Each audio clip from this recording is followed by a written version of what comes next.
The referee's a podcast with Jack and Kelly Toe. Scottish Championship match, they give us a show. Footy tales from the pitch, controversies they scratch. Every moment they'll itch, no call left to bash.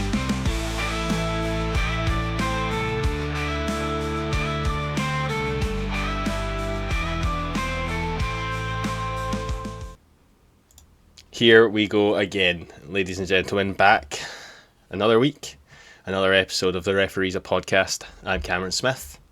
As always, Jack Curry, say hello to these wonderful folks. Hello, ladies and gentlemen, listening on the Spotify and watching on the YouTube. What's that? I hope you're all having a wonderful, wonderful week, Cam. Not only is Championship football back, but it's the start of the new month, coming into August as well. You had a good July, you had a good League Cup? Sure.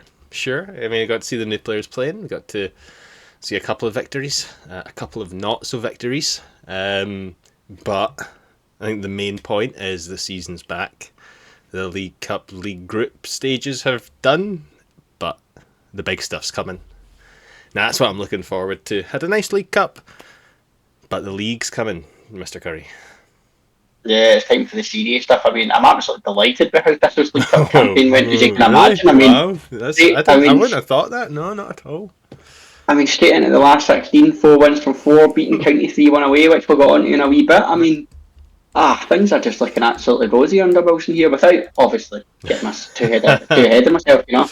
So, happy days, Cam. Happy days indeed. And where are we starting this week? How are we kicking things off? Because there's a lot to cover this week, ladies and gentlemen. We've got League Cup to analyse, we've got the start of the league campaign, but what we've all been waiting for is predictions. And we're going to review our league predictions near the end, and the prediction series returns, Cam. I'm absolutely buzzing for it all. I really am struggling to contain myself in my excitement. Leaning into that microphone, I'm holding myself back now. I was sitting last night and I was like, I better get prepared for the predictions. So, obviously I've got the spreadsheet for keeping track of that. So I've made a new Season 2 tab. And I've brought all the information across and rebuilt the tables, so we're good to go. We're ready. And then I thought, you know what, I'm going to sit and I'm going to work out my predictions. So I sat and I done that. And obviously I messaged you right after and said I'm pretty happy with my predictions. So exciting. Yeah, I'm happy too, I think, but I'm just a wee bit nervous. Because you just don't know how it's going to go. Last year. Exactly, got it so wrong last year. What I will say is I've not actually done my predictions yet for my correct scores. I'm just going to keep going. That's winning territory for sure. Especially first game of the season. Like, what do you base it off of? You know, so I mean, the only thing we have to base it off of is our prediction of where we think they're going to finish. You know. Exactly. And then that will still make no sense. I'll have the team that finishes bottom beating the team that finishes first, which I've not got. But anyway, you know what I'm trying to say. Yeah. We'll get there, we're kicking things off, yes. With the end of the League Cup. And I think probably the way to do this is we'll go through Group A, work our way down, and just chat about how the Championship teams got on. Sure. Maybe reflect on the last game and just overall. So, which kindly leads us to Queen's Park. It certainly does. I kind of asked you right at the top of the show, how you felt your League Cup campaign went on. You had Falkirk, Cove, Spartans and Beacons. 2 wins from 2. I'd imagine you'll be a bit disappointed that you finished behind Cove. Well, it's all down to that Spartans game, isn't it?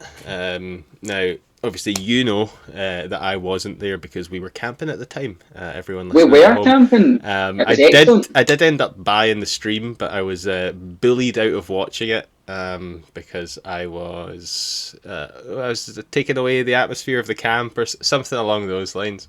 I was encouraging other people to also sit on their phones was the thought process behind it. So I promptly stopped watching it. Ladies and gentlemen, I was suffering from the intense sun that we had as a pale white Scotsman. Yeah. So I went to find refuge in my tent and listen to open all mics. So I think Cam initiated the process of, football's on. Yeah, so I did get blamed for that. So I stopped watching it. I was enjoying the sun though. I was mighty just Oh, it wasn't hot. I was enjoying the sun. crisping up good. As soon as you get too hot, pop yourself in the river, cool down. But what it meant was I missed the Queen's Park game. However, no big loss. We lost 2-1 to Spartans. But that's obviously what sunk us, because we weren't expecting to beat Falkirk, which we didn't. But we were expecting to beat Brecon and Cove. Brecon obviously done quite nicely, and Cove, scraping by at the end. But we did overall, over the course of the game, look to be the better team in that game on Saturday. I had a few beverages, which maybe made it a bit easier. It wasn't actually until I was looking at the the results when I was sort of getting the stuff together for today that I actually noticed that Josh Fowler scored his goal in the 90+1. I didn't realise it was that late, if I'm honest, on the day. Thinking back on it now, I would have said he scored with 10 minutes to go. I didn't realise it was right at the death like that. But Josh Fowler, one to watch. Has he scored in every game? Yeah, 5 goals, 4 games. I mean, you can't knock that at all. Even popping up against Falkirk, it was a right good poacher's finish if my memory serves me right. His goal against Cove was wonderful as well. Ball drops back to him, takes a touch and rifles it left-footed, which I'm pretty sure is his bad foot. Left-footed into the opposite side net of the goal. It was, it was exactly where it had to be hit, because the keeper was never getting there. It was past all the defenders. It was beautiful. He's really shown the sort of goal scoring acumen that he had at Beath, which obviously where he started off as his career. So we're hoping that he's not Wilson from Airdrie last year and scoring goals for fun in the League Cup and then gets into the league proper and can't really find that form. I'm hoping that Josh Fowler hits the ground running. So I mean, it looks as if you've got a real good goal scorer in your team, 5 goals in 4 games. How are you looking defensively? Shaky, to say the least, and probably light as well. An injury to Charlie Fox, touch wood. Obviously, he missed the entirety of last year after getting injured in a pre-season game against Celtic. Actually, he was out the whole season. So, we've got Charlie Fox and we have Ewan Murray. We have Nico Uger, who's not back from injury from last year. We have Henry Fieldson, who can play there, but we're playing him as a left back. He's much better as a left back. So there's certainly been a few moments in this cup campaign where it's been like, eesh, is the defence going to hold up? So we'll see. I'm hoping that it's maybe just a bit of teething problems at the moment with Murray and a new team as the captain and alongside Charlie Fox. I'm hoping it just takes him maybe a little bit of time to be on the same page. Or maybe a loan or something coming in the door, a centre back, to just shore up the numbers and make it a wee bit more happy that way. Otherwise, I think we played pretty well. We looked better going forward than we did last year, which was our issue for the entire second half of the season. It wasn't that we weren't scoring goals; it's that we weren't having shots. We're having shots now, so that's something. Yeah, I think it's interesting that you're almost seeing Queen's Park's failures in the transfer market last season still having a bit of a knock-on effect this season, with the amount of kind of failed loans that he's got in last season. Yeah. Obviously when all the loans end and those players depart, it's going to leave holes and gaps that need filled in the team, and I think Queen's Park have actually made some pretty decent signings in the whole. Not obviously the best in the league, but certainly a lot better than what we were thinking at one stage. Yeah. But I think because you had so many loans and so many players that left as well from last season, that there is still just a bit of a gap that still needs to be plugged there. Yeah, for sure. I know there is one of the young guys, Daryl Carrick. I think we actually played him at right back against Cove. I don't think he would generally necessarily be playing at right back. I think he is more of a young centre back from what I understand of the squad and the youth players. So there's players who can play there, but yeah, I think if it's me looking at the team as the manager, I'm looking at it, I'm thinking the defence is a bit light. Don't get me wrong, the midfield isn't fantastic, but if we can get Carlo Pignacello playing in the midfield, then that makes it a wee bit easier. He sort of, at the moment, jumps between centre mid and right back. So see how it all goes. Yeah, exactly. And there's still a month of the transfer window left to go. So plenty of time for sides to make some business. And, it'll be an interesting one for Queen's Park coming up against Wraith away in the first game of the season, which we'll get on to in a wee bit. But, I mean, it's certainly not going to be an easy one. So, certainly want to keep an eye out for. On to Group B, my side, Cam Thistle. Yep. I mean, what more can I say? 4 wins from 4. It's been Perfect. really, really good. It's been perfect. A nice start with a really comprehensive win away to Edinburgh City.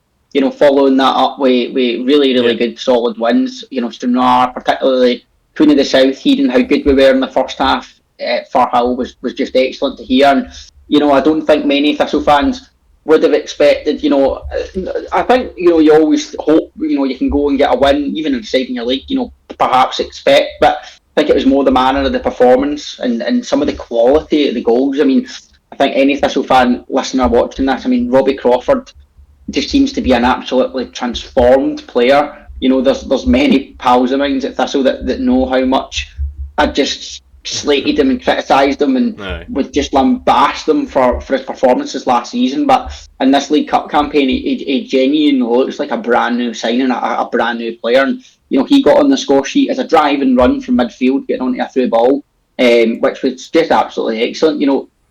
Logan Chalmers, I don't know if you've seen the goal, Cam, cutting in from the right and his trademark left foot. I mean, it was absolutely outstanding. And I thought, maybe not quite there, but Ben Stanway's goal was almost just as good with the way he wrapped it into the other post with his right foot, and Jordan White gets one back for County on the day. But too little, too late.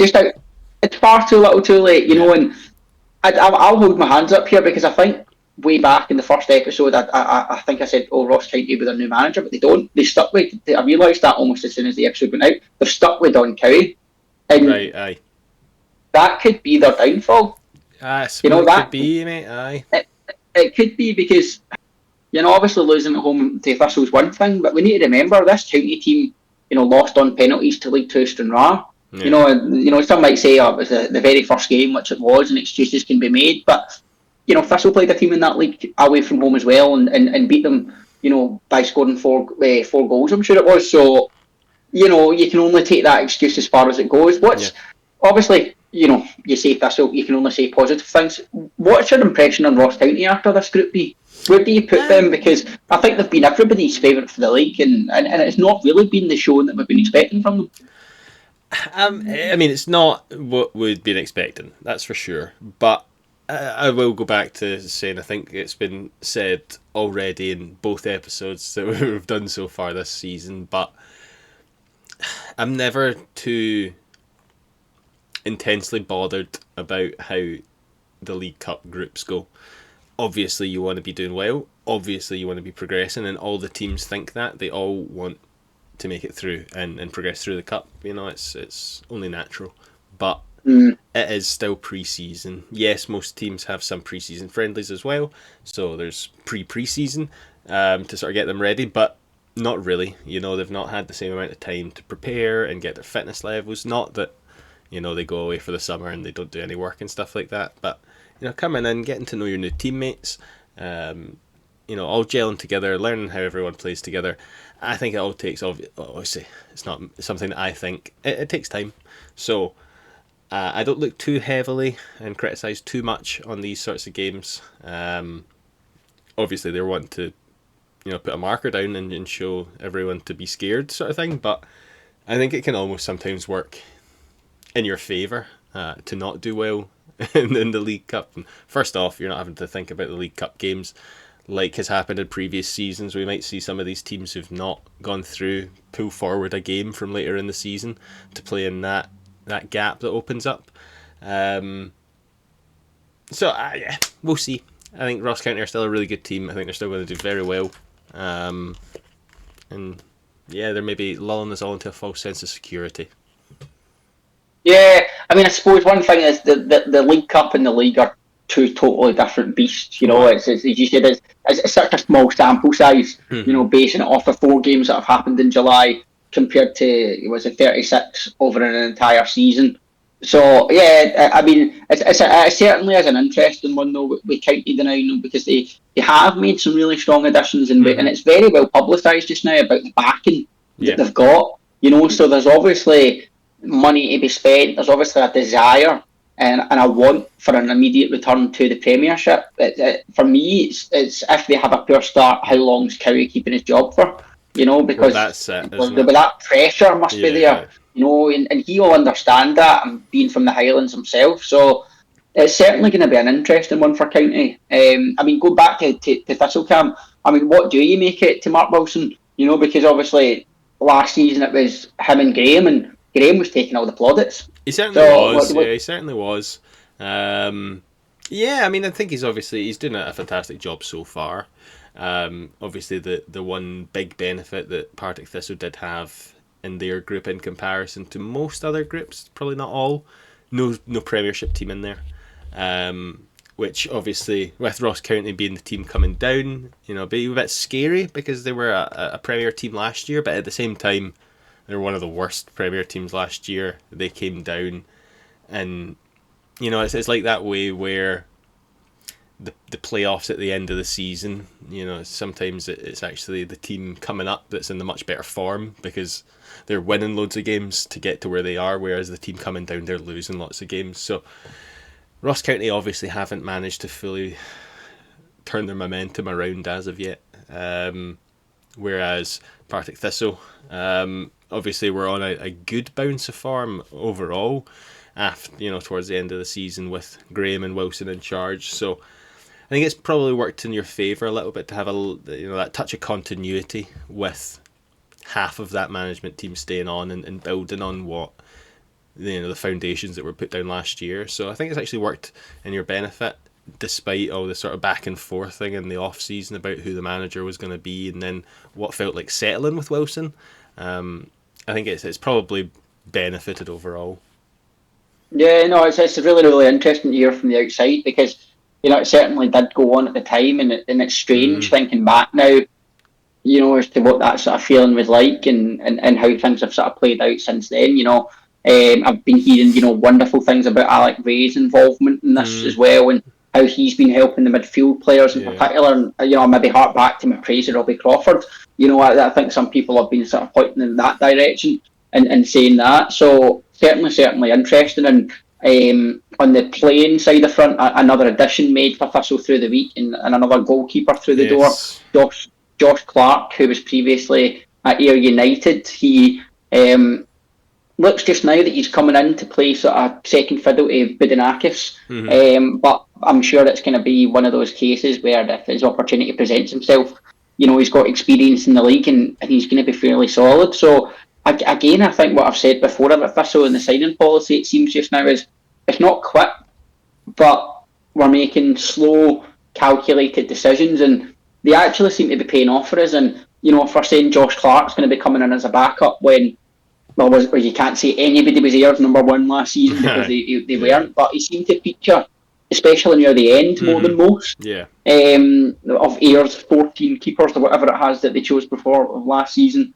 So I'm pretty pleased with that overall. And it's certainly, only positive things as a Thistle man going into the new season, which, if you're saying, you had County away in the League Cup campaign, well, we kick off the league campaign with St Johnstone away.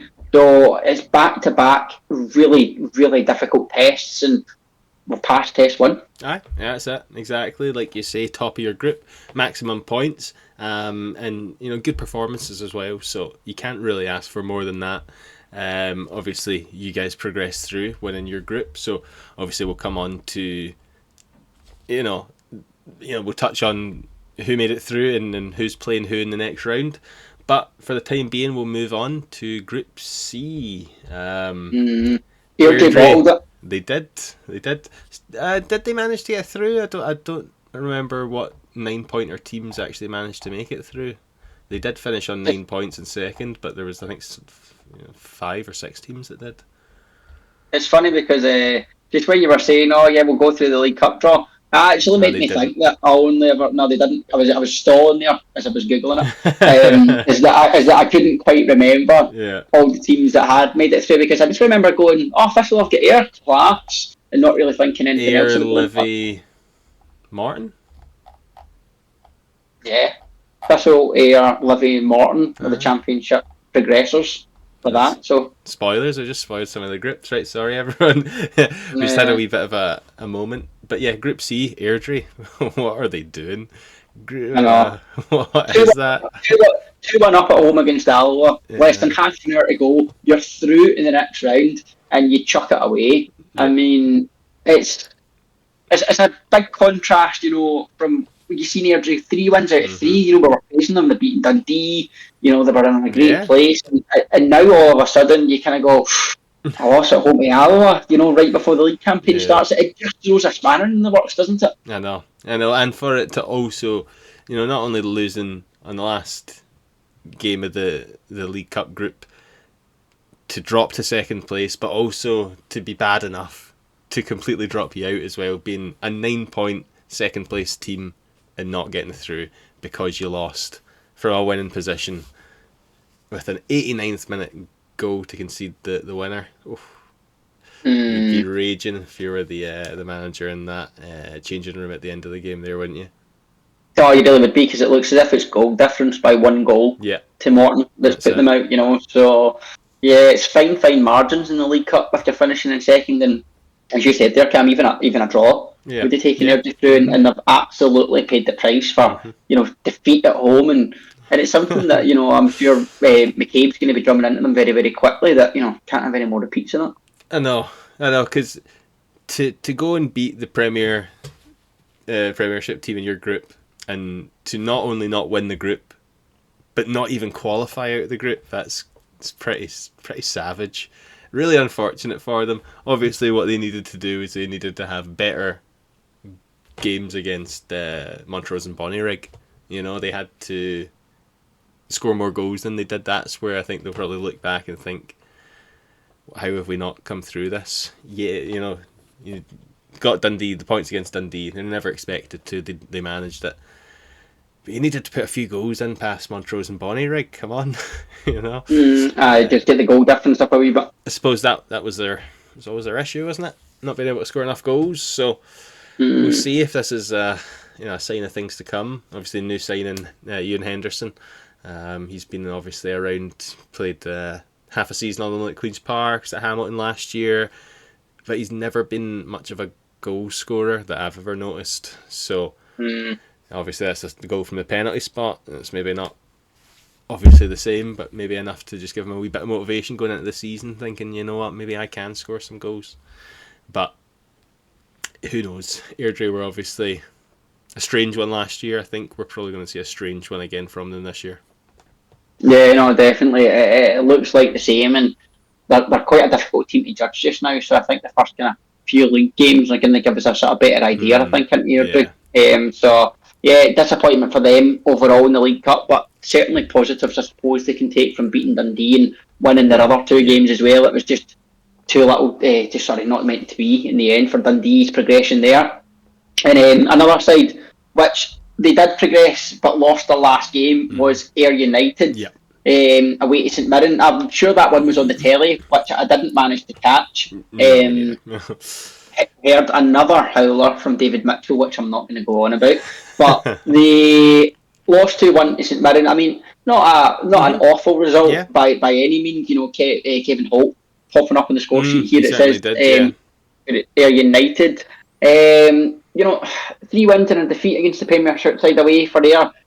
Not too bad. I suppose it's just about how you would expect. And as it says, they've progressed and they've got Thistle, which, I said I was pleased with getting Ayr in the next round. I'm sure Ayr will be pleased with getting Thistle in the next round as well. Yeah, certainly. I mean, obviously they didn't manage to beat out St Mirren there, but they did score more goals and concede less goals than them. So, if it wasn't for that one additional goal that St Mirren managed to equate over them, they could have very well topped that group. So I'm sure Scott Brown will be fairly happy about how the League Cup group has gone.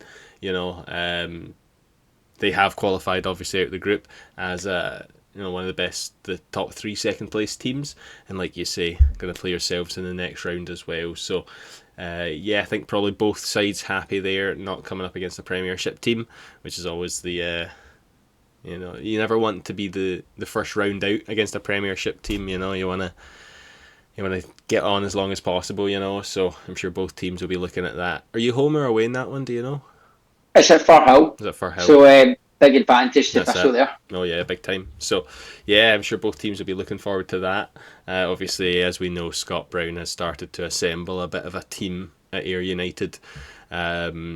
It's certainly looking to be a scary prospect going into the season. I am, not too happy about what's going on down there. What are your thoughts about their summer business?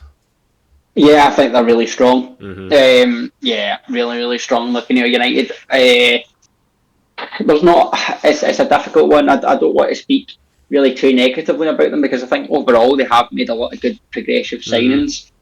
Kevin Holt, Dom Thomas. I mean, you could really just go on. So I think the only thing that can hold Ayr back really this season from getting into the playoffs again guaranteed and having a right good crack at challenging whoever's going to finish first is Scott Brown. And that's not to say that he's not a good manager. But, as we joked upon earlier about the amount of goalkeepers they used last year, I mean, that's just not normal, and they played, 4 or 5 different keepers and never really settled. And I think that's where Scott Brown's going to need to learn this season. If he's ultimately going to put that full trust for a whole season in David Mitchell, then that also could where he comes a crocker. So it's a really difficult one, Cam, but I do expect Ayr United to have a really strong season. Yeah, I don't think there's any two ways about that. They are going to have a good season. Whether they're able to beat their usual place of third, who knows? Whether we have selected them to finish third or elsewhere, we'll also find that out at the end of the podcast today. But yeah, they've made it through. Fair play. And our Broth though haven't, and they're back in the league. Yeah. They're Group D as well. We've seen them get a tough one for them, to be fair. It was, but they also lost to Forfar. So what do you make of Arbroath? How difficult do you think they're going to find it this season? I think it's going to be tough for Arbroath. I don't think there's any two ways about that. They're always at a disadvantage, being that they are still, again, I think we chatted about this, but I can't remember if we did, and we decided they are still part-time. So it's going to be tough. And then not to mention, they're obviously one of the poor teams who get put into a group with a Premiership team and another Championship team as well, and a good one at that. So yeah, unfortunate placement for Arbroath, and yes, they've not managed to beat Forfar, but again, I'm going to keep coming back to it every now and then. It's still technically pre-season, so they have obviously had a bit of change behind the scenes as well. Lots of new players, ins and outs. So, a wee bit of time for them. But, I think as long as they have a better start to the season than Airdrie did last year, then I think they'll be, it's not going to be an easy season for them, but I think they'll manage to get enough out of it to at least keep the fans happy and entertained and coming to the matches every week. So fingers crossed for them that they do manage to bring it all together, because as everyone at home knows after listening to us for an entire season, even though Arbroath weren't there last year, we do love a trip to Arbroath. So I would like to keep them in the league, but we'll see. Definitely. But I think you touched upon there, they just can't start like Airdrie did last year, because no team's going to survive that again. That was an absolute fluke, a one-off. That what happened to Hamilton, then it saved, basically Airdrie and everybody else. So yeah, definitely, it's going to be an interesting one. But based on that League Cup, it's Arbroath. Obviously they get the penalty shootout win against St Mirren, but disappointing against Ayr, disappointing against Forfar. They're really, really going to need to up their game if they're going to want to survive in the Championship. And then on to Dunfermline, Cam, didn't manage to get through. Finished on the same amount of points as Ayr, finished on the same amount of points as Airdrie. Yeah. 3 wins and a loss, but finishing on that 4-goal difference, just missing out to Morton. What do you make it, Dunfermline? Is it one of those situations where, they were always going to lose at Tynecastle, but they beat Dumbarton, they beat Hamilton, and they beat Stirling Albion, so what more could you expect?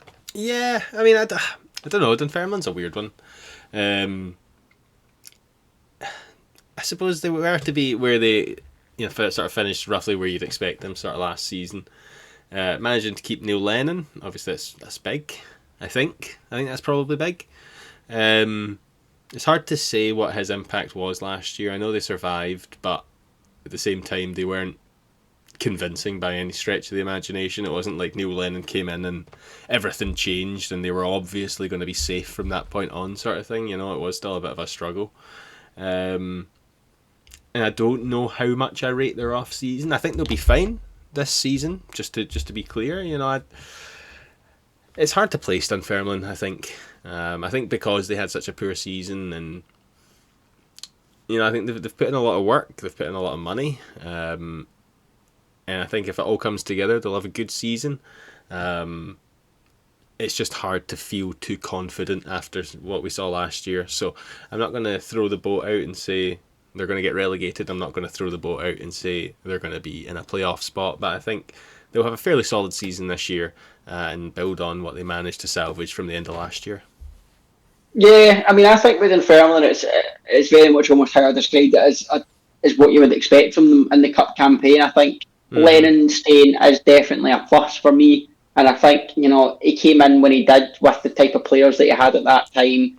It's all changed, and I think this is probably now where you can judge him a wee bit better, you know, and it'll be interesting to see what his impact will be. I'm expecting a remarkably improved Dunfermline from last season. Whether that's enough to take them up into the playoffs is another question. I don't know if they've made that level of signing yet, but I think they're certainly the team to keep your eye upon and the kind of biggest unknowns so far at this point in the season. Yeah, I think I'm in agreement there. A lot of change there, and I do agree with you. I think Neil Lennon is overall a benefit. It would definitely be interesting to see what he's able to do. Now, I was going to say, now that he's been able to, you know, bring in his own players and put his own spin on the squad, but I don't know how much that really happens at this sort of level where big managers come in and they bring in all the signings that they want. You know, playing in the Scottish Championship is a bit more about opportunity, isn't it? It's about finding the right player that sort of works for what you want him to do. So hopefully Neil Lennon's been able to get the players that he wants. Actually, I don't know why I'm saying hopefully, because obviously that would be to our detriment, but for the sake of Dunfermline and their large fan base, I'm sure they'll be wanting you know, the business to sort of come up trumps and work out in the end. But again, I think it's like you said with Airdrie, it won't be until a few games have gone where we'll be able to actually sit and look and think, okay, there's something here. So wait for them to fly back and watch this space. Definitely, it's interesting how, at least for me just now, it feels like there's a lot more question marks over teams at this point in the season than there was last year. I felt as though at this point last year we already had a bit of an idea as to who might finish where and what might happen, and this season it just feels it's a lot more, you know, we don't actually know how to judge these teams just now, so it'll certainly be interesting to see how it plays out. Moving on, so we spoke about Thistle though, Cam, getting 4 wins from 4. And they travel to take on St Johnstone. Well, St Johnstone got 4 wins out of 4 as well, coming out top in a group of fellow Championship side Wraith Rovers, Inverness, East Kilbride and Elgin City. Just what do you make of their start to the League Cup campaign as we about to kick off league action? Yeah, I mean, yeah, you can never obviously be too critical of a team who wins all 4 of their League Cup games, tops their group, scoring 15, only conceding 2. You know, in a group that contains another championship team, obviously no Premiership team, so it maybe takes a little bit of the shine off the achievement, but still 4 wins from 4. You know, you can't say too much about that. Obviously, with their last game being 8-0, wasn't it? Was that the last game? 8-0? Yeah, against Elgin. Yeah, I mean, what would you say to that? You know, this one, the 3rd game in this campaign with 8 goals scored by one team. So, yeah, it's been a high-scoring affair so far.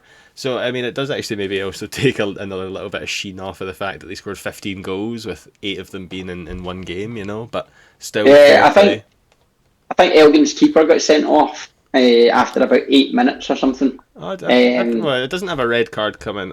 Oh, I'm sorry, I'm looking at a different one. Nah, you're all good, all The good. Ross But yeah, no, County I must have scrolled past it already. Oh yeah, sorry. The yeah, 7th nah, minute, yeah. yeah. So their keeper gets sent off, and poor Elgin, at that stage just obviously couldn't contain me. Or St Yeah. Johnston.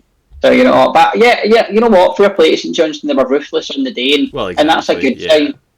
As there was players out there hungry to maybe get their first goal or Hmm. get a couple in the score sheet, as we're saying with Mackenzie Kirk and Jamie Gillan. So yeah, can't complain at all if you're a St Johnston fan. 4 wins from 4, 15 goals scored, 2 conceded. It sets things up for the 2 informed teams from the League Cup group stage to face off at McDermott Park on Saturday, and it's certainly going to be a mouth-watering one.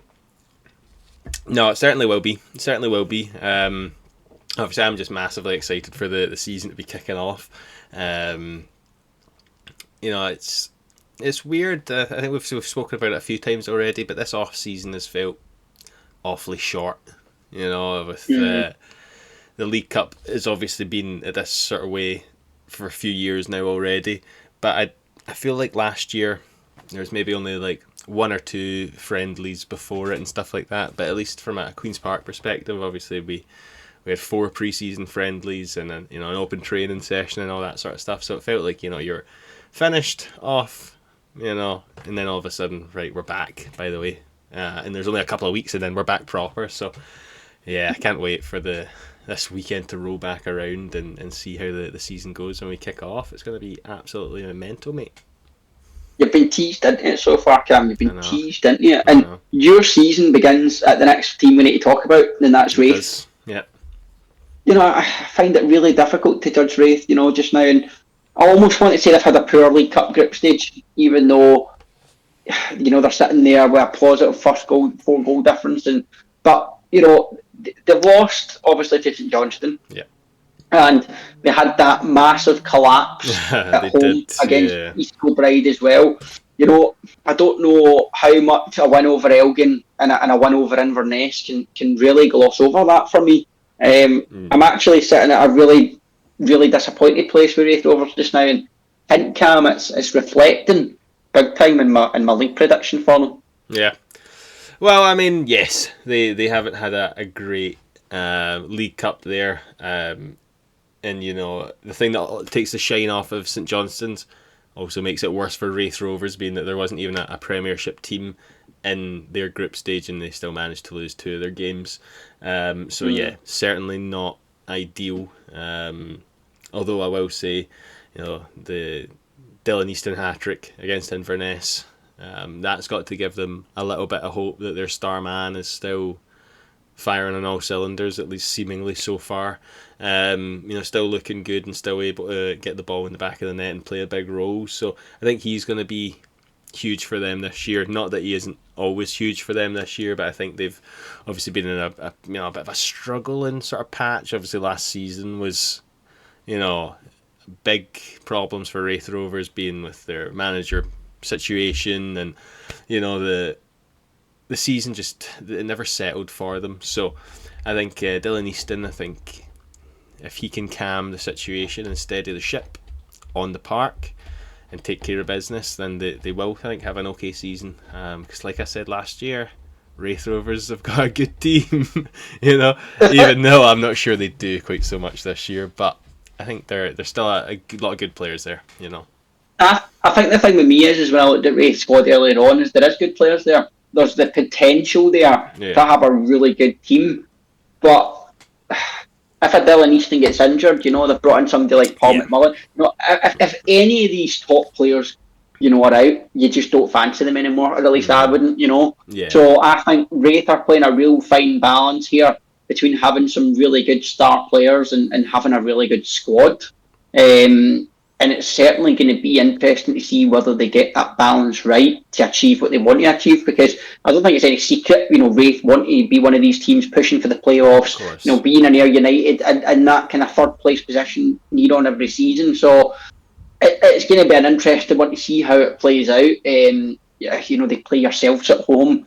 It's a great barometer. It's a great test for Wraith to play Queen's Park at home in the first game of the season. It'll be a match that they should be feeling that they should be winning, especially at home. So it's going to be an interesting one because, you know, you almost feel as though if Queen's Park come away from Starks Park with a result, then there's going to be a bit of a cloud hanging over Barry Robson. Yes and no, but I mean, if you remember, even from the past few years, Starks Park is, you know, a stadium that's actually been fairly kind to Queen's Park. So, I mean, you've got to sometimes take the mentality of it into effect. You know, fingers crossed from the Queen's Park perspective. The Wraith Rovers players go, they come here and beat us every time. This is going to be a really hard game, and then that gets in their head, and then we can go and do that. So, for the benefit of Barry Robson and for the benefit of Queen's Park, I'm not going to look too much into Wraith Rovers' performance in the first day of the season. If they want to lose at home in the first game of the season, I'm all for it. I'm sure you would be. And we'll get on to it very, very shortly. It's a hot take. It is a hot take, Cam. It's not one I would expect from you as a spider, you know, but we'll see if it plays out. But no, I'm with you. I'm excited for the league campaign to start, and it's going to be an interesting one, Cam. It certainly is. Final team to talk about in making Park the League Cup group stage for another year. Oh, Livy nearly convinced me into the fact that we had 2 more teams to talk about. Sorry. It's going to take a few weeks for that to work itself out as well. Group H with the double Premiership offering there. You know, you got to feel bad for the rest of the teams there. But Morton, yes. You know, they had Mother. You know, I feel as though this is the same conversation we've had with a few teams now. They lost away to the Premiership team and they've beat all the Diddies in the group. Yeah. You know, what more can you ask for? They've had a good group. That's all we can really say. You know, they scored twice as many goals as they conceded. They won 3 out of 4. They lost to the team they should have lost to. You know, fair play. That's it is fair play. Solid Championship Morton play right there. Because it's one of those ones you can't, you know, really sit and give them too many plaudits for beating Clyde, beating Stenhousemuir, beating Peterhead, but they've done it. Yeah. They've done what they've needed to do, and they're through. And they are through to host Aberdeen in the League Cup round of 16. Aye. What do you make of that tie for them? You know, do you give them a chance at the Capello against a side like Aberdeen? No, not really. But, you know, there's always a little bit of cup magic. You know, you can never say never. I don't think they have it, you know, in a straight fight with Aberdeen anywhere. That. No, not really. That's just cracked me up. It's just, no, not really. You know, I like to be positive for the Championship teams, but we had Aberdeen a couple of times last year. We actually had Aberdeen at this stage in Aberdeen last year. And I think that was a close game, actually. I think we only lost that. Was it 2-1? 2-1 with a late goal or something, yeah. And then obviously they beat us a bit more comprehensively later on in the season. But yeah, I mean, again, cup magic, sure, but nah. Aberdeen are, you know, they're gonna push through, and they're gonna likely take the points away from Morton. Not points, sorry. They'll take the round against Morton, but you know, fair play to them still. You know, they've got a tough tie coming out of it, but they've done the business where they needed to do it. They've got a good pre-season under their belt, and yeah, I mean, you've got to say they're looking fairly good going into the season, don't you? Yeah, they're looking solid, Martin. You know, there's not really much criticism you can throw their way. I think they're still looking a bit light in their squad, and I think Imre Stain's a good thing for Morton. Of course. You know, they've got a solid foundation to build upon. So I think if you're a Morton fan, you're quite content to happy at this stage. You know, I think, as I said, if they had some extra signings, they'd be happier. Yeah. But I think they can be pretty pleased with how they're shaping up at this stage of the season. And what more can you say than you've got progression, and you've got that wee bit of money coming in from you know, what will be a sizable Aberdeen support coming down to Greenock. So yeah, happy days for Morton there, and I'm sure their fans will be too.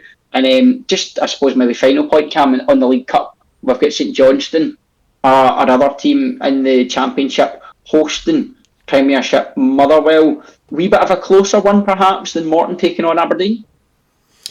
Yeah, probably. Aye.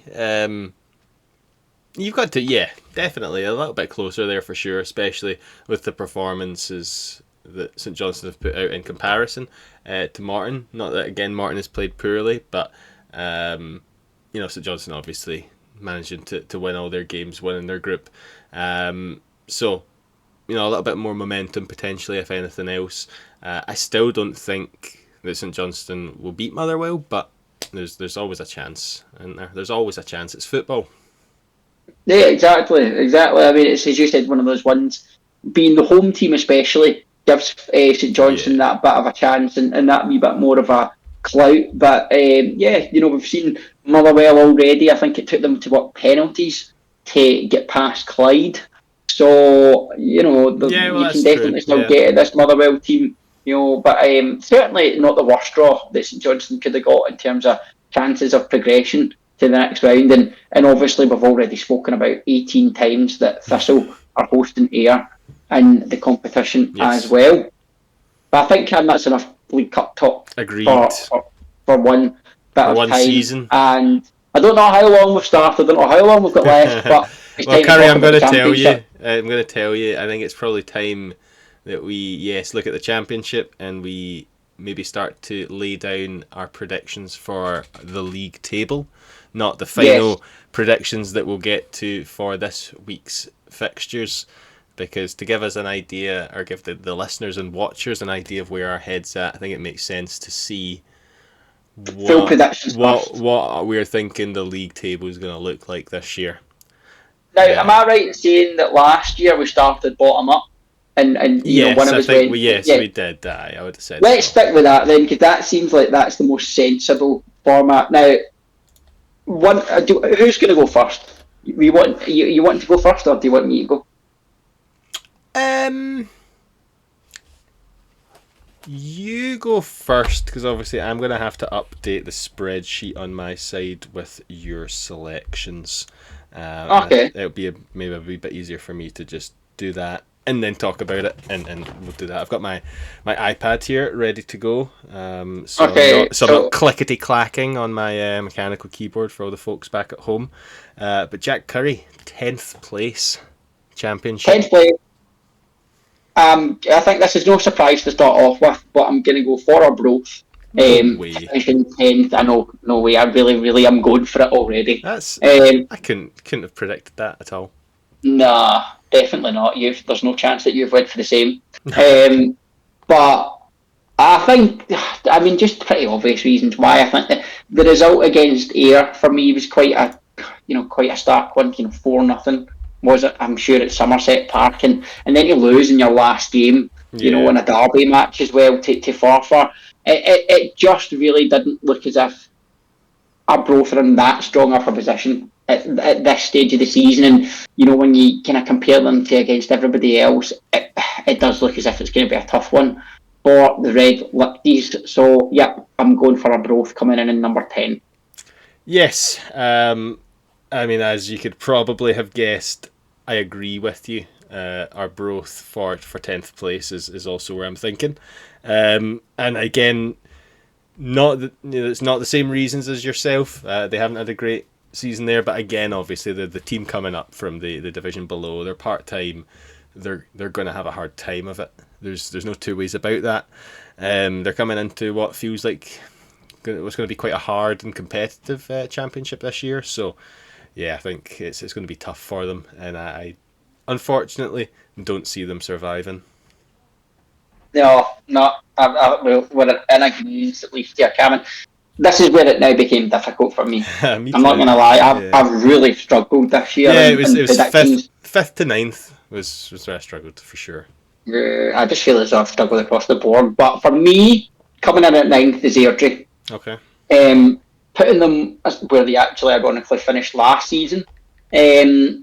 I just feel as though, I don't know, I was kind of struggling with Airdrie, where to put them at one stage, and I think if you asked me a couple of weeks back, I was going to put them bottom, and then Arbroath have definitely changed my mind on that. Yeah. And I just don't see Airdrie. I think McCabe's a really good manager, but I just don't think he's just fully got that squad that are good enough to go and make another playoff push and really surge up the table. So I think Airdrie are going to be scrapping at the bottom. and it could just be the case that, they might be strong enough to stay up, but it could have to be through the playoffs again. Yeah, no, definitely. Fully in agreement with you there as well. Airdrie in 9th place is also my thought. I think I bigged up maybe last week or the week before that obviously they had a really good second half of the season last year, and from what I remember, they've got the championship ins and outs. They've not done too much in terms of business, so it's a fairly similar squad going in. With the form that they carried from last year, maybe they were going to have a good season this year, but I still just can't quite see past it. I'm in agreement with you that their squad isn't necessarily anything particularly special, and with them not doing too much to it, there's obviously not really that extra ceiling for them to hit. So yeah, I think it's going to be tough for them. I think they probably do have a good chance of surviving, but yes, through the playoffs again. So we're both in agreement here, Cam. This just cannot keep going on much longer. We genuinely, listeners, this is the truth, though, the honesty of the podcast is we don't know what each other have predicted. We don't even go so far as to plan really ahead for what the podcast is going to be, never mind coordinate on various predictions. We just start and go, don't we? Yeah. So you can tell that these are well planned and well thought out episodes, listeners. Really well taken But this is where we're... Oh, totally, you're say fans. But this is where we're going to diverge, I think, Cam. And I hope you don't hate me too much for this. Okay. But in 8th, I have put Queen's Park. That's fine. That's better than last, so... And my reasoning...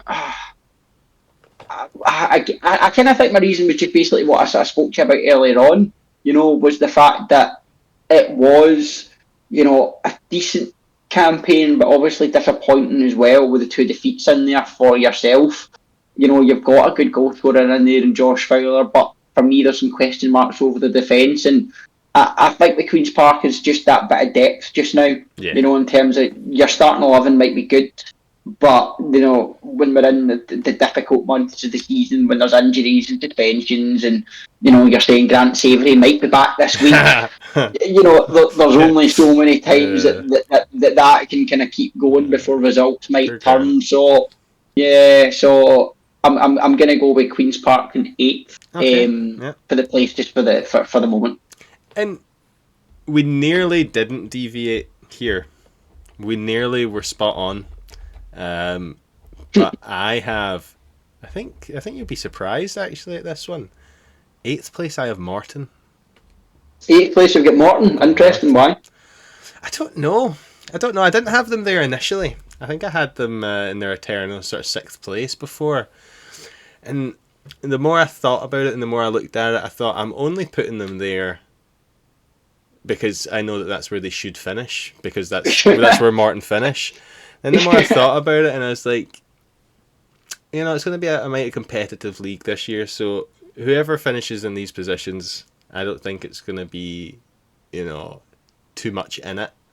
I think it's going to be a really grindy mid-table for sure. I think the top 4 are going to be pretty good.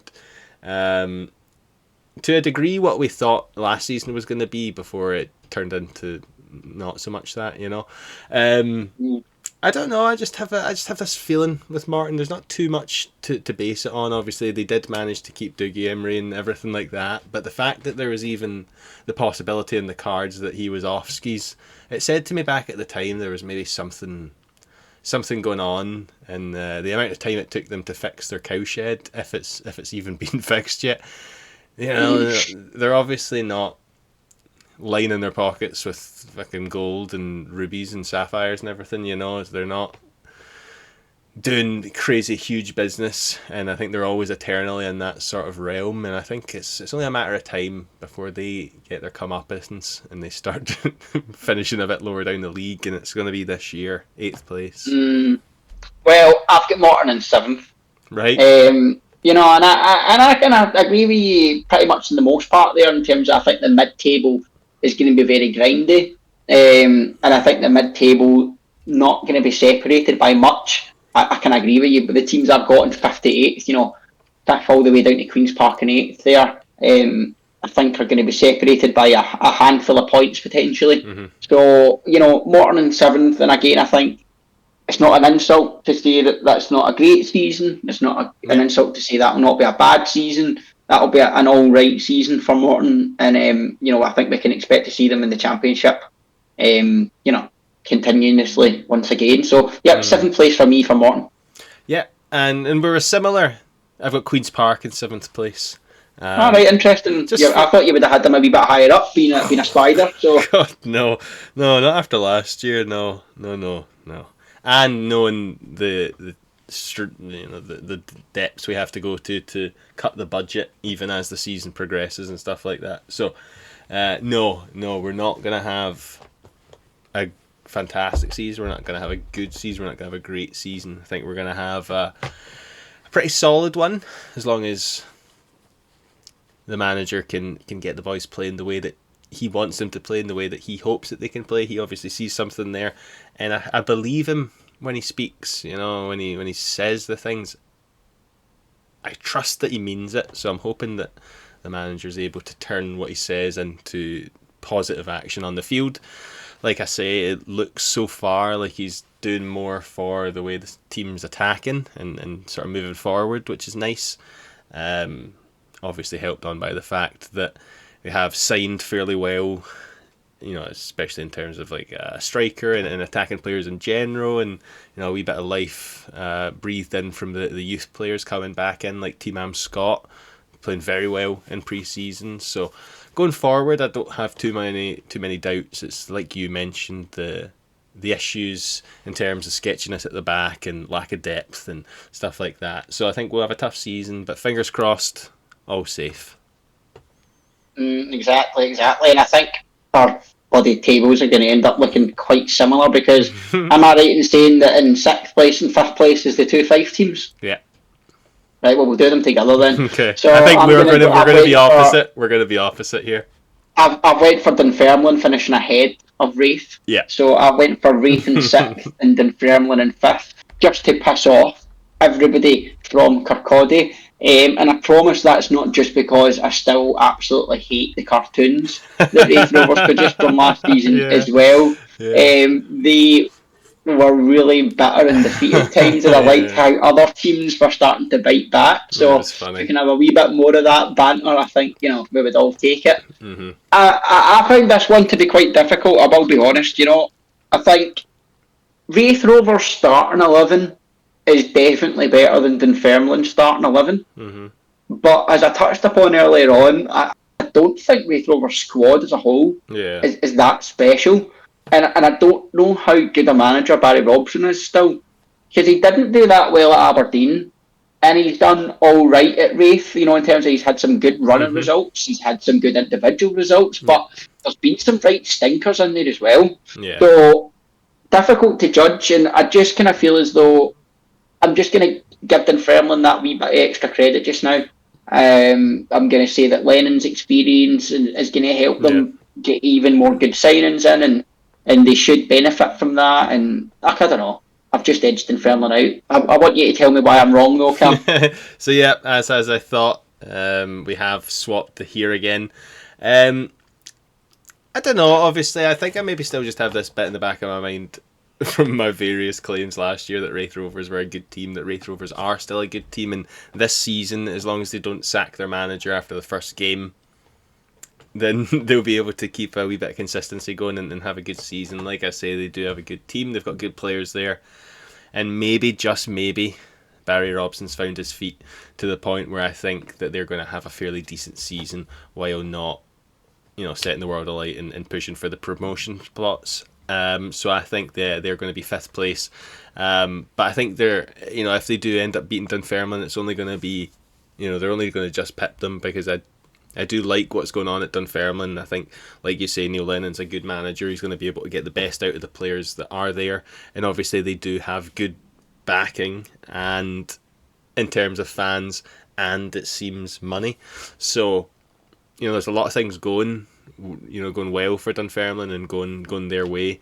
It's just whether they're able to bring it all together now, or whether it's still a building project, and I think it's still a building project. Whereas Wraith Rovers is obviously, despite the managerial issues last year, they are a bit more settled, at least in terms of the playing squad and things like that. So, yeah, 5th place, Wraith Rovers, 6th place, Dunfermline.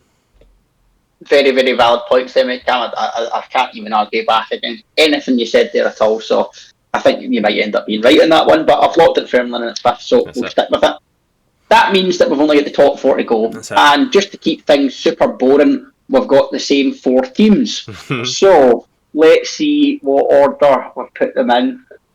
At number 4, Cam, I've went for St Johnstone. Okay. Obviously, they had an excellent League Cup group. 4 wins from 4, a win over Wraith in there as well. I just don't know how convinced I am that they're going to be right up there at the top. Really challenging for the title again. I think they'll be there or thereabouts, and I think they'll have a really solid playoff season. I just don't know over the course of the campaign. This might sound a wee bit silly because they just put 8 goals past Elgin, but I don't know if they've quite got that clinical goal scorer on their team. Or whether enough goals will come from everybody. Maybe I'll eat my words on that one and they'll score 100 goals this season. But I don't know with St Johnstone. They're just not exciting me as much as maybe some of the other teams. Yeah, no, definitely. On paper. I think the thing with the team coming down, or the teams coming down, that I don't think I ever usually take fully into effect, and it's something touching on what you just said in terms of they don't have great players or particularly fantastic players, but at the same time, probably every single one of their players is obviously generally is at a higher level than the teams that have been here for a while, and their players sort of thing. They're coming from a division above, and yes, they'll have lost some of their better players and stuff, but the players that remain are still going to be of obviously a really good standard. You look at them in the context of the Premier, and you think, oh, they're not very good, are they? But then you drop them down a league and you're like, well, these players are pretty fantastic. So I have a funny feeling we'll see some goals from St Johnstone, and I think they'll have a pretty good season, which is why I have got Partick Thistle in 4th. Thistle in 4th, yes. Interesting. You're actually lucky. You're actually lucky because I thought initially pre-League Cup you weren't going to be in the playoffs. No, I was saying to you all summer. I'm not even afraid to admit it. I was saying, if we stay up, it'll be great. If we finish mid-table, it'll be great. And I've slowly but surely been edging. If we get playoffs, it'll be great. And, obviously with what is in the top 3. Yeah, with obviously Graham leaving, rejecting the manager job, Emery rejecting the manager job, going to Wilson as sort of 3rd choice. Begrudgingly saying, "All right, okay, yeah, Wilson, you can have the job. Cool." On you go. And then, some of your other big players leaving, your favourite David Mitchell and everything like that. So, I thought up until seeing the way the results have been going, I didn't think you'd be pushing the playoffs. But after seeing it all coming together, and obviously the signings that you have made, like you say, quite shrewdly done, making sure you've got the right player coming in, not going crazy and getting a bunch of unknowns that are maybe going to do a turn, maybe not.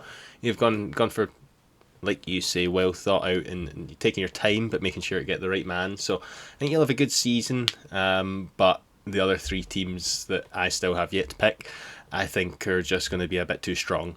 They're all, obviously, 2 of them teams coming down, and Ayr United continuing to build up. So I think 4th place, obviously in the playoffs, nice, and eternally sort of where it seems that you guys have sort of been for a while, So 4th place, fair play. Yeah, 4th place does seem to be where we've kind of eternally finished for a while. I'm probably not going to complain at 4th place finished again. Obviously, I've got Thistle finishing higher than that. And I've got them finishing higher than 3rd. No, you don't. That's ridiculous. Because I'll get Ayr United sitting in 3rd.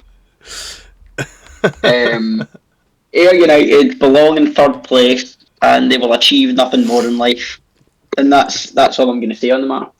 Well, Ayr United are the eternal 3rd place team.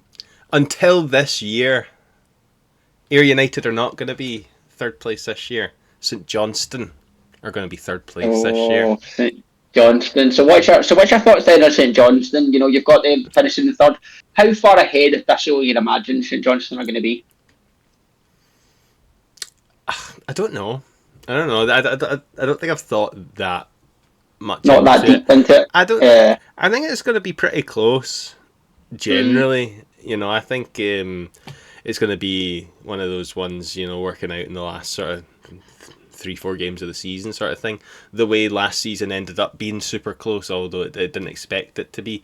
I think we'll have a pretty close one again, but maybe more so with all 4 of the top teams rather than, obviously we just thought, you know, Falkirk flying away with it, and then Livy made it a 2-horse race after Ayr dropped away. But I think we'll maybe have less drop off towards the end of the season. We'll still have a bit more of a closer fight of 3 to 4 teams still potentially pushing towards the end. So I don't think it's going to be, you know, light years in between for sure. But I think St Johnstone are just going to have enough to pip it to third place in the end. I'm really interested to hear your top 2, because obviously we've both got County left. Yeah. You've got Ayr left and I've got Thistle. You know, Thistle have just beaten County 3-1 away. Yeah.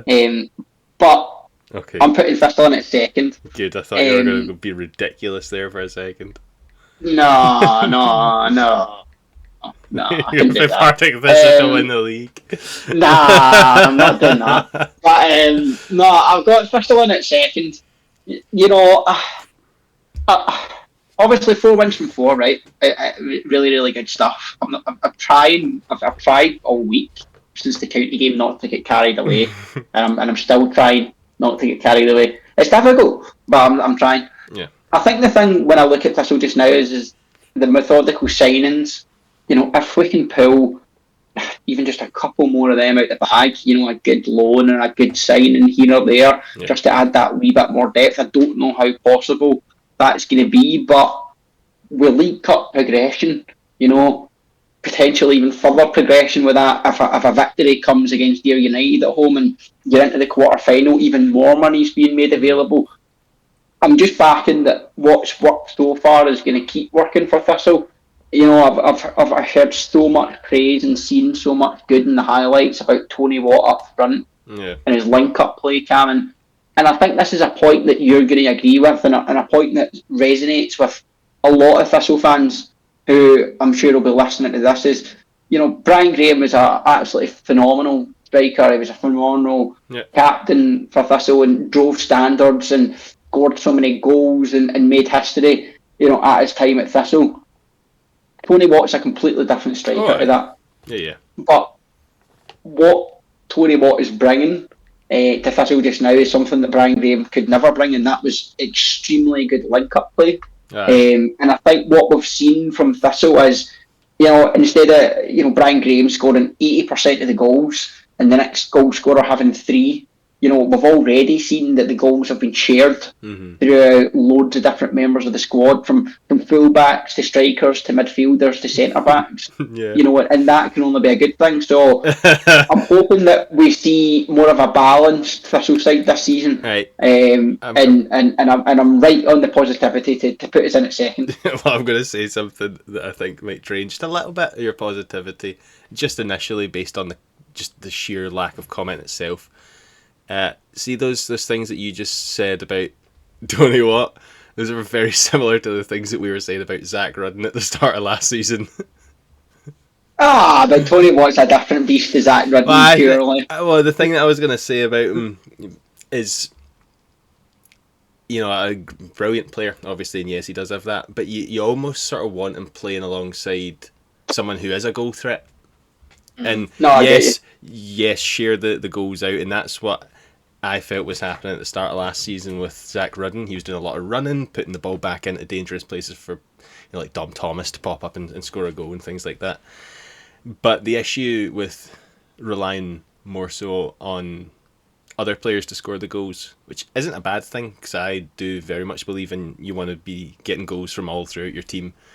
But they're not strikers.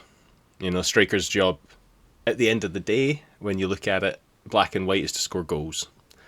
And yes, you want a striker who can do more than just score goals, which Tony Watt obviously can. He's a great football player, and I'm certain he's going to put in lots of goals as well. But yeah, that I felt like that was the issue with Zach Rudden last year. Is he should have probably been playing alongside somebody, and I hope it doesn't get to the end of the season for you, and you think back and you think, I wish we had someone a bit more prolific, like Brian Graham. But what do I know? It's an interesting one. I'm one of these clowns talking about football. I don't know anything. Love that wee subtle reference there. But I mean, Zach Rudden's failed upwards. I know. Fair play to him. He scored 16, 17 goals last season. Like, that's obviously going to be fairly prolific, mostly in the cup, yes. But fair play to him. He's now a Premiership striker, but watching him play was dire. He'll play as part of a 2 for Livingston next year, though. He'll work as part of a 2. Yeah, and that's probably what Livy are thinking, and playing him in the right moments, in the right games that they think they can get a result. Bring him off the bench to do a lot of running. Like, that's what he can. He's good at running. He's just never running about in the right place. But Tony Watt is a much more intelligent player than Zach Rudden, so I don't think it's it's not a fair comparison. It's just the way that you were the words and phrases that you were saying. I remember myself saying them last year. Yeah, no, definitely. But who have you got in second then? And is it Ayr or is it County? It's Ayr. Ayr in second place. I thought it was going to be Ayr. Yeah. No, I locked in Ross County a while ago as being my favourite.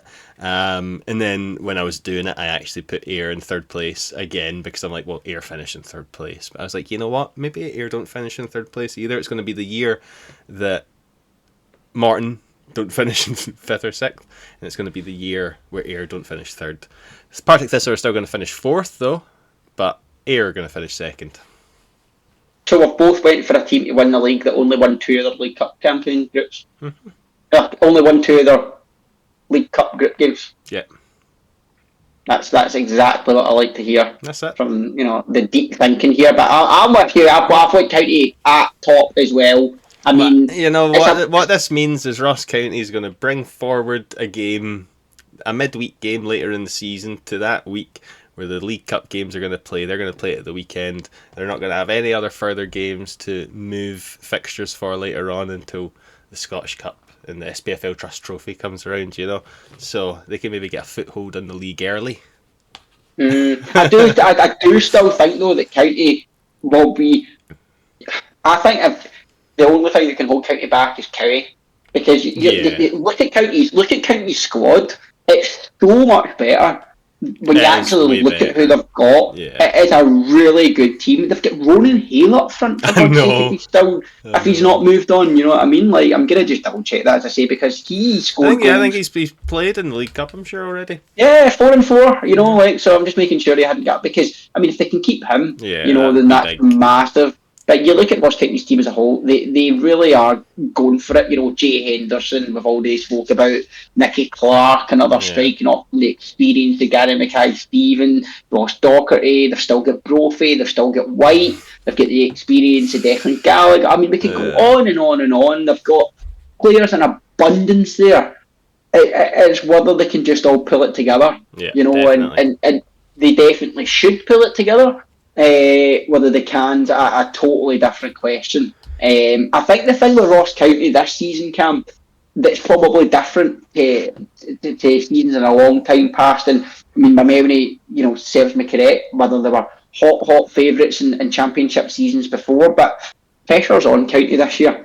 Yeah. I think everybody is fully expecting them to go make an immediate return to the Premiership, and that's not an easy thing to do when there are a lot of players who were at Ross County last season where the expectation wasn't there to win most of their games, and now all of a sudden it is. So it's whether those players will be able to make that transition and be able to make that. Exactly. Aye, for sure. No, it's a lot of good points you've made, and I think you're probably right on most of them there at the very least. However, in terms of time, what I'm going to do now is I'm going to give us the recap of our league predictions there, and then we're going to very quickly jump on to the predictions for the weekend's games coming up. Sounds good. So, We'll go with your selection first, seeing as you started off. Starting at 10th, you have Arbroath.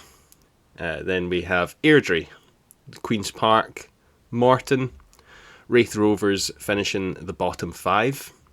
You have a top 5 of Dunfermline, St Johnstone making up the first playoff spot, Ayr United making up the second playoff spot, and then your team Partick Thistle in second place with Ross County taking the title. We start the same. We both have Airdrie and Arbroath in those bottom two slots there. Arbroath sadly going down. I've switched it up. I've got Morton in 8th and Queen's Park in 7th. Dunfermline makes up my 6th place there with Wraith Rovers in 5th. The playoff places, Partick Thistle, St Johnstone, Ayr United, also agreeing on Ross County to finish top. Interesting. Without there, quite a lot of there. Yes and no. Yes and no. You know, like we have all the teams in the same sort of area. You know, maybe one or two slots different. But I think overall, looking at that compared to our one last year, I think that's a lot. It's a lot more, a lot more of the same, with enough differences that it makes it interesting. Yeah, I would say so. We've went in the same ballpark at least. Yeah, but and hopefully that means it's more accurate. Exactly. Well, it's either we're going to be more accurate or just more wrong. Entirely wrong. Yeah. Exactly. So either way, Airdrie are going to win the league. Yeah, exactly. Arbroath for squishing it by Christmas. Easy. You know, so. But I'm sure you're keeping time better than me. We're probably well squished an hour by now. Why don't we rattle through some predictions, Cam, for the weekend, and you're going to kick us off? I was expecting that, so I'm already hovering there. Arbroath against Ayr. That's a tough one. No, I have no idea who could possibly win that game. I'm going to go 3-1 Ayr. That's exactly what I was thinking. I'm just going to go with my gut, 3-1 Ayr. Perfect. Easy. I like it. Airdrie against Ross County.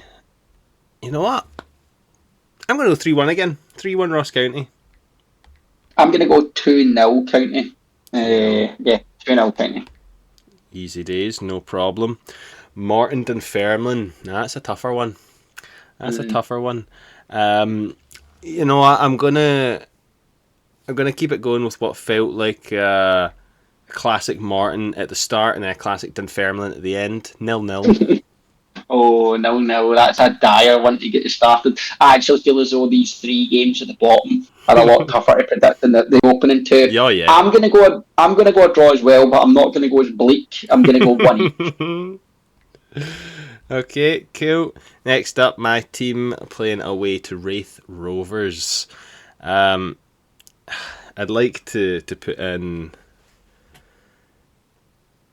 You know, I would like to put it in. Would I? Go for it. Oh God, 2-0 Queens. Oh my God, 2-0 Queens. I was not going to do that until I started speaking. And then you just get pushed into it there right at the end as well. Why not? This is the first week. I've got to be. You need to go for it. You need to be bold. You know, exactly. This is where you need to make your mark and get your points on the board early, Cam. That's it. I'm actually going to go for Queen's Park to score 2 goals as well. Okay, I thought you were to win. No, I'm not going to go for you to win, but I am also conscious that you have got a bit of a leaky defence. Yeah. So I'm going to go for 2-2. Okay, not bad. I'll take that. That is actually what I was going to say at first. But I just convinced myself out of it. St Johnstone against Partick Thistle, that's a toughie. This is really, really, really I'm difficult. going to go a fairly boring 1-1 draw. You know, it's one of those games, I actually can't separate the two sides. And I don't know why, because I don't think it's got either team's League Cup group stage written all over it. Yeah. I'm just going to go with my gut, and I'm going to say 0-0.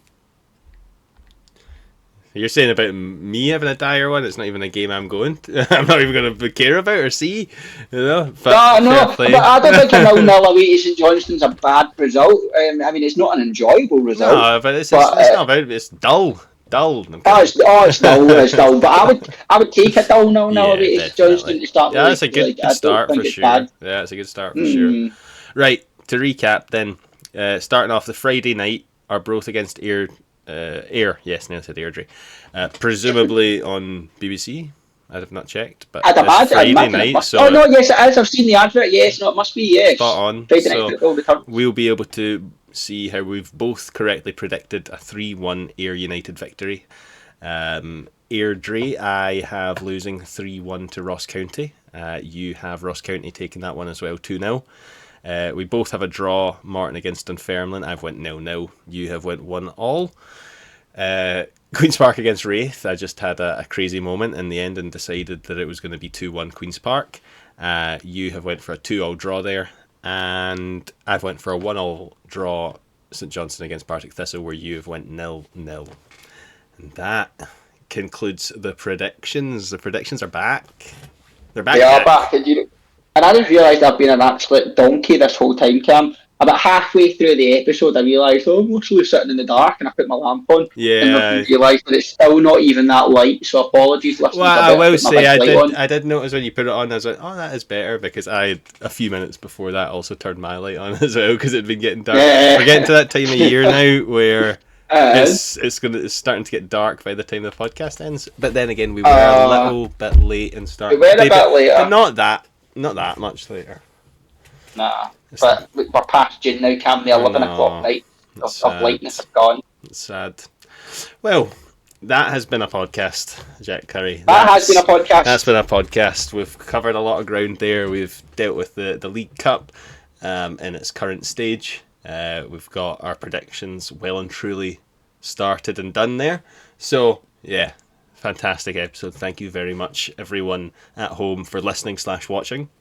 And we'll be back again, same time next week, to look at the first games of the league season. Thank you all. See you later.